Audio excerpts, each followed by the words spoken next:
ঈদ মোবারক। আশা করি সবাই ভালো আছেন এবং নিজের পরিবার নিয়ে খুব সুন্দর করে ঈদ কাটিয়েছেন। এই ঈদে আমার বেশ কিছু নাটক রিলিজ পেয়েছে এবং প্রথম দিন থেকেই খুব ভালো ভালো রেসপন্স পাচ্ছিলাম আপনাদের। এই ঈদটা আমার খুব সুন্দর একটা ঈদ হতে পারত আপনাদের ভালোবাসায়, আপনাদের সাপোর্টে, কিন্তু সেটা হয়নি। একটা অনাকাঙ্ক্ষিত বিষয়ে আপনারা যেমনটা কষ্ট পেয়েছেন ঠিক তেমনি আমিও কিন্তু কষ্ট পাচ্ছি এবং কষ্টে আছি। আমি কিন্তু একদমই ভালো নেই।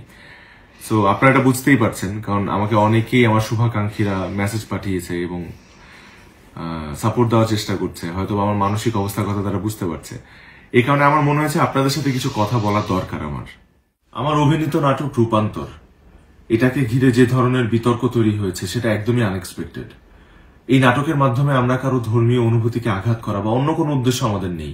আমি নিজেও একটা মুসলিম পরিবারের ছেলে, তো আমি জানি আমি কতটা ধর্মকে বিশ্বাস করি, আল্লাহকে কতটা শ্রদ্ধা করি। তো এই নাটকের মাধ্যমে আমরা কোনো কিছু নর্মালাইজ করা বা কোনো কিছু স্ট্যাবলিশ করা বা প্রমোট করা, এরকম কোনো উদ্দেশ্যই আমাদের ছিল না। জাস্ট একটা ক্যারেক্টার প্লে করার চেষ্টা করেছি এবং সেটার মাধ্যমে এতগুলো মানুষকে আমি কষ্ট দিয়েছি, সেটার জন্য আমি আন্তরিকভাবে দুঃখিত এবং আমি মনে প্রাণে আপনাদের সবার কাছে আমি দুঃখ প্রকাশ করছি।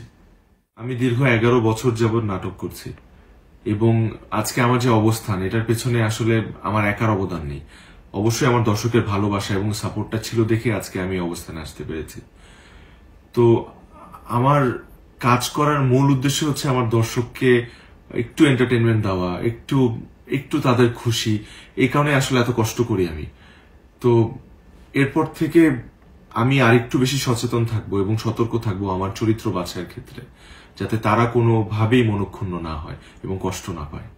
আমি আপনাদেরকে কথা দিচ্ছি, আমার যে কাজগুলো আপনাদের এতদিন ভালো লেগেছে তার থেকেও বেশি ভালো কাজ আমি আপনাদেরকে উপহার দিব। শুধু একটাই রিকোয়েস্ট, আমার উপর কোনো কষ্ট রাখবেন না, আমার জন্য দোয়া করবেন এবং সবাই ভালো থাকবেন। I love you all.